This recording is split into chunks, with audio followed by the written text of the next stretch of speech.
నేడు పత్రికలో హెడ్లైన్స్. ప్రగతి చాటేలా, భవిత చూపేలా ప్రజాపాలన విజయోత్సవ తొలి సభకు అట్టహాసంగా ఏర్పాట్లు. నేడు వరంగల్కు సీఎం రేవంత్ రెడ్డి, మంత్రులు. కాళోజీ కళాక్షేత్రం వివిధ అభివృద్ధి పనుల ప్రారంభోత్సవం. రాష్ట్ర వ్యాప్తంగా 22 ఇందిరాశక్తి భవనాలకు శంకుస్థాపన. హన్మకొండలో ఆర్ట్స్ అండ్ సైన్స్ కళాశాల మైదానంలో సిద్ధం చేస్తున్న సభా ప్రాంగణం.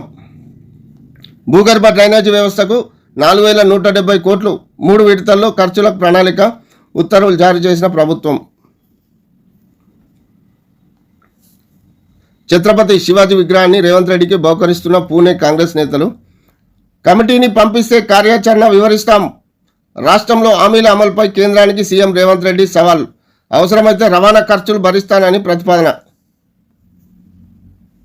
3వ ప్రపంచ యుద్ధంలోకి వెళ్తున్నారా?